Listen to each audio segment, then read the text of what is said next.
UP के gangster Mukhtar Ansari के मौत के बाद असदुद्दीन ओवैसी एआईएमआईएम के प्रेसिडेंट ने उनके घर पे जाके उनके फैमिली से मिले थे। इसके ऊपर बात करने के लिए बीजेपी के गुशामाइल एमएलए है हमारे साथ राजा सिंह जी। सर, कैसा देखते हैं असदुद्दीन ओवैसी जाकर मुख्तार अंसारी के घर पे जाके उनके फैमिली को मिले थे? मैं असदुद्दीन ओवैसी से पूछना चाहूंगा, क्या मुख्तार अंसारी का एक बहुत बड़ा क्या हीरो था? क्या एक बहुत बड़ा देशभक्त था? मुख्तार अंसारी एक बहुत बड़ा क्रिमिनल था जिसके ऊपर 8 मर्डर केस थे, 65 अबो केसेस थे। उनमें चोरी का केस, रॉबरी केस, डकैती केस, जबरन हुसूली, लैंड ग्राफिंग जैसे बहुत ही घिनौने केस मुख्तार अंसारी के ऊपर थे। और कुछ केसों में उसको सजा भी हुई, उम्र कैद की भी सजा हुई। और वो व्यक्ति हार्ट अटैक से मर जाता है तो असदुद्दीन ओवैसी चीप पॉलिटिक्स करने के लिए, सिर्फ मीडिया में आने के लिए मुख्तार अंसारी जैसे गद्दार के घर चले जाते हैं और छाती पीट पीट के रोने लगते हैं। तो मैं असदुद्दीन ओवैसी को ये कहना चाहूंगा कि बेटा, ये वो तेलंगाना नहीं था, वो उत्तर प्रदेश है। और उत्तर प्रदेश में भगवाधारी सरकार है, योगी आदित्यनाथ बाबा जी मुख्यमंत्री है और कईयों गैंगस्टरों को उन्होंने ऊपर पहुंचा दिया। और ये तो हार्ट अटैक से मरा है मुख्तार अंसारी। और आने वाले समय में और बहुत सारे ऐसे अच्छे कारनामे उत्तर प्रदेश में देखने को मिलेंगे। जो गैंगस्टर हो या हिंदू विरोधी हो, जो भी हो, या वो राज्य छोड़ के भागेंगे या जमीन के नीचे या जमीन के ऊपर पाएंगे, क्योंकि अब गुंडाराज उत्तर प्रदेश में पूर्ण रूप से खत्म हो जाएगा, शांति से।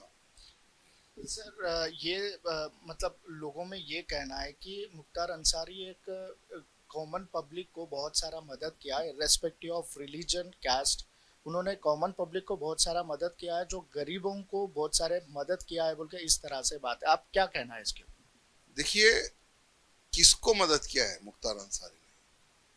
सिर्फ धर्म के नाम पर ही उसने राजनीति की है उत्तर प्रदेश में। हिंदू और मुसलमानों का झगड़ा करवाना, कर्फ्यू जैसे, यानी जब दंगा फसाद होता है तो कर्फ्यू जब होता है तो यही मुख्तार अंसारी AK-47 गन ले लेकर मुस्लिम एरिया में घूमता था और हिंदुओं को डराता था। ये थी उसकी राजनीति। कभी भी मुख्तार अंसारी ने गरीबों का हेल्प नहीं किया, गरीबों का खून चूसा। ठीक है, वहां पर उसको सहानुभूति मिल रही है क्योंकि वो एक मुसलमान है और मुसलमान समाज में उसकी अलग से छवि है। भाई, मुस्लिम्स में ऐसा है कि भाई हमारा भाई मर गया, हमारा दोस्त मर गया, हमारा बाजू वाला मर गया बोलकर उस प्रकार से सहानुभूति उसको मिल रही है। लेकिन अगर मुख्तार अंसारी का बैकग्राउंड देखेंगे तो कोई भी एंगल में मुख्तार अंसारी सही आदमी है ऐसा कोई नहीं कहेगा। आपको बताना चाहूंगा कि उस व्यक्ति में इतनी नफरत थी हिंदुओं के प्रति कि एक हिंदू विधायक को पकड़ के 500 राउंड गोली मारकर उस विधायक की उसने हत्या कर दी, कृष्णा राय जी की। और पुलिस की गन उसने चुरवाई है, AK-47 गन उसने चुरा कर बेचने का प्रयत्न किया। तो ऐसा इंसान कहां से अच्छा रहा, मैं आपसे पूछना चाहता हूं। मगर कई सारे हिंदू लोग भी उनके मौते में, हजारों संख्या में लोग आए थे, कई सारे हिंदू भी उसमें मौजूद है। मैं समझता हूं कि उसके डर के मारे या उसके परिवार के डर के मारे आज कुछ जो सेकुलर हिंदू है, जो अखिलेश की पार्टी के जो नेता हैं कि कहां से हमारे पास से मुसलमान वोट सरक जाएगा, वो ही डर के मारे मुख्तार अंसारी की शव यात्रा में थे। बाकी का कोई भी व्यक्ति के अच्छा आदमी था, इसकी शव यात्रा में जाना है, ऐसी किसी में भी कोई फीलिंग नहीं थी। अच्छा सर, आपने बोला था कि यहाँ पर असदुद्दीन ओवैसी एक डुप्लीकेट मुस्लिम है। मतलब किस चीज पे आपने ये बात किया? देखिए, आज असदुद्दीन ओवैसी, मुख्तार अंसारी मरता है तो उसके घर जाता है। आज पुराने शहर में हर एक हफ्ते में एक मर्डर हो रहा है। तो मैं असदुद्दीन ओवैसी से पूछना चाहूंगा कि कितने लोगों के घर तुमने गया है, कितने लोगों का तुम हालचाल पूछे है? अगर असदुद्दीन ओवैसी को मुसलमानों से इतना ही प्यार था तो आज पुराने शहर का मुसलमान क्यों गरीबी स्थिति में है, आज क्यों विकास नहीं हो रहा है? असदुद्दीन ओवैसी यानी मुसलमानों का अगर सबसे बड़ा अगर कोई दुश्मन है तो असदुद्दीन ओवैसी है, जो नहीं चाहता कि मुसलमान कौम आगे बढ़े, मुसलमान डेवलप हो और पढ़ लिख कर बच्चे आगे बढ़े। असदुद्दीन ओवैसी सबसे बड़ा मुसलमानों का कोई दुश्मन है तो असदुद्दीन ओवैसी, जो सिर्फ मुसलमान के वोट बैंक के ऊपर राजनीति करता है, ऑपोजिशन पार्टी को ब्लैकमेल करता है और खुद पैसा कमाता है। यानी सबसे बड़ा अगर डुप्लीकेट मुसलमान अगर कोई है तो असदुद्दीन ओवैसी है। साहब, मगर असदुद्दीन ओवैसी तो ये कहता है कि कई सारे हैदराबाद में स्कूल्स भी खोले हैं, गरीबों को फ्री में पढ़ाई देते हैं, एजुकेशन इंस्टीट्यूट खोले हैं, इस तरह के दावा करते हैं।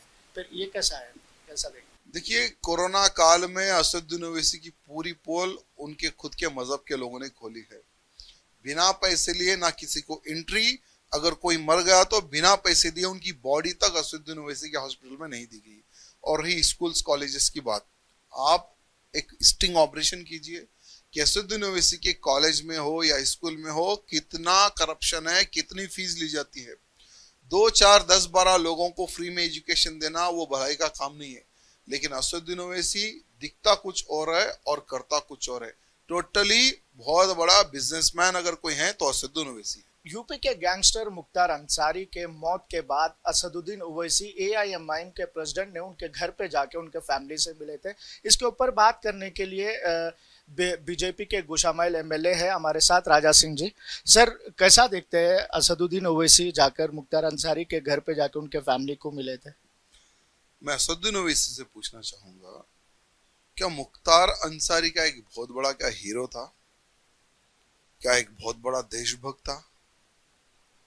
मुख्तार अंसारी एक बहुत बड़ा क्रिमिनल था जिसके ऊपर 8 मर्डर केस थे, 65 अबो केसेस थे। उनमें चोरी का केस, रॉबरी केस, डकैती केस, जबरन हुसूली, लैंड ग्राफिंग जैसे बहुत ही घिनौने केस मुख्तार अंसारी के ऊपर थे।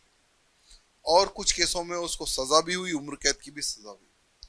और वो व्यक्ति हार्ट अटैक से मर जाता है तो असदुद्दीन ओवैसी चीप पॉलिटिक्स करने के लिए, सिर्फ मीडिया में आने के लिए मुख्तार अंसारी जैसे गद्दार के घर चले जाते हैं और छाती पीट पीट के रोने लगते हैं। तो मैं असदुद्दीन ओवैसी को ये कहना चाहूंगा कि बेटा, ये तेलंगाना नहीं था, वो उत्तर प्रदेश है। और उत्तर प्रदेश में भगवाधारी सरकार है, योगी आदित्यनाथ बाबा जी मुख्यमंत्री है और कईयों गैंगस्टरों को उन्होंने ऊपर पहुंचा दिया। और ये तो हार्ट अटैक से मरा है मुख्तार अंसारी। और आने वाले समय में और बहुत सारे ऐसे अच्छे कारनामे उत्तर प्रदेश में देखने को मिलेंगे। जो गैंगस्टर हो या हिंदू विरोधी हो, जो भी हो, या वो राज्य छोड़ के भागेंगे या जमीन के नीचे या जमीन के ऊपर पाएंगे, क्योंकि अब गुंडाराज उत्तर प्रदेश में पूर्ण रूप से खत्म हो जाएगा, शांति से। सर, ये मतलब लोगों में ये कहना है कि मुख्तार अंसारी एक कॉमन पब्लिक को बहुत सारा मदद किया है, रेस्पेक्टिव ऑफ रिलीजन, कास्ट।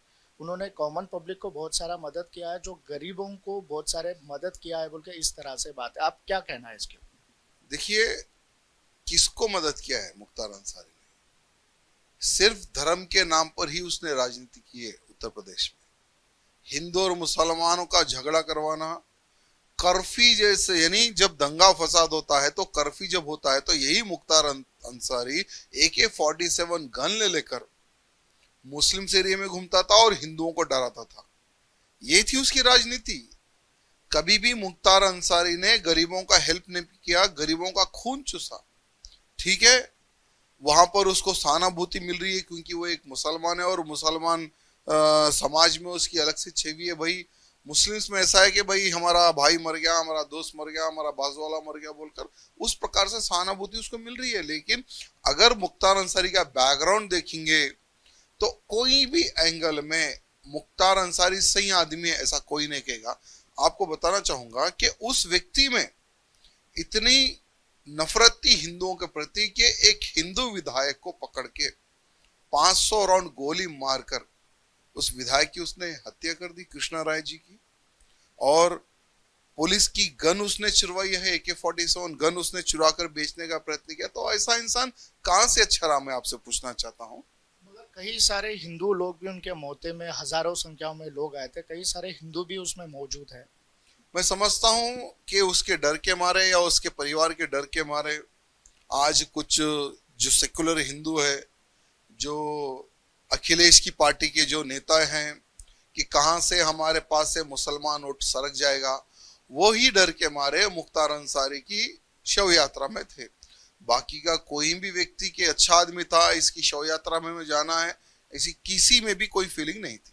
अच्छा सर, आपने बोला था कि यहाँ पर असदुद्दीन ओवैसी एक डुप्लीकेट मुस्लिम है, मतलब किस चीज पे आपने ये बात की? देखिए, आज असदुद्दीन ओवैसी, मुख्तार अंसारी मरता है तो उसके घर जाता है। आज पुराने शहर में हर एक हफ्ते में एक मर्डर हो रहा है। तो मैं असदुद्दीन ओवैसी से पूछना चाहूंगा कि कितने लोगों के घर तुमने गया है, कितने लोगों का तुम हालचाल पूछे है? अगर असदुद्दीन ओवैसी को मुसलमानों से इतना ही प्यार था तो आज पुराने शहर का मुसलमान क्यों गरीबी स्थिति में है, आज क्यों विकास नहीं हो रहा है? असदुद्दीन ओवैसी यानी मुसलमानों का अगर सबसे बड़ा अगर कोई दुश्मन है तो असदुद्दीन ओवैसी है, जो नहीं चाहता कि मुसलमान कौम आगे बढ़े, मुसलमान डेवलप हो और पढ़ लिख कर बच्चे आगे बढ़े। असदुद्दीन ओवैसी सबसे बड़ा मुसलमानों का कोई दुश्मन है तो असदुद्दीन ओवैसी, जो सिर्फ मुसलमान के वोट बैंक के ऊपर राजनीति करता है, ऑपोजिशन पार्टी को ब्लैकमेल करता है और खुद पैसा कमाता है। यानी सबसे बड़ा अगर डुप्लीकेट मुसलमान अगर कोई है तो असदुद्दीन ओवैसी है। मगर असदुद्दीन ओवैसी तो ये कहता है कि कई सारे हैदराबाद में स्कूल्स भी खोले हैं, गरीबों को फ्री में पढ़ाई देते हैं, एजुकेशन इंस्टीट्यूट खोले हैं, इस तरह के दावा करते हैं। फिर ये कैसा है, कैसा देखें? देखिए, कोरोना काल में असदुद्दीन ओवैसी की पूरी पोल उनके खुद के मजहब के लोगों ने खोली है। बिना पैसे लिए ना किसी को एंट्री, अगर कोई मर गया तो बिना पैसे दिए उनकी बॉडी तक असदुद्दीन ओवैसी के हॉस्पिटल में नहीं दी गई। और रही स्कूल्स कॉलेजेस की बात, आप एक स्टिंग ऑपरेशन कीजिए कि असदुद्दीन ओवैसी के कॉलेज में हो या स्कूल में हो कितना करप्शन है, कितनी फीस ली जाती है। 2 4 10 12 लोगों को फ्री में एजुकेशन देना वो भलाई का काम नहीं है। लेकिन असदुद्दीन ओवैसी दिखता कुछ और है और करता कुछ और है। टोटली बहुत बड़ा बिजनेसमैन अगर कोई है तो असदुद्दीन ओवैसी है। यह है राजा सिंह जी का कहना। आगे खबरों के लिए देखते रहिए न्यूज़ नेशन। मैं हूं राज किरण बतला, कैमरा पर्सन सूर्या के साथ हैदराबाद से।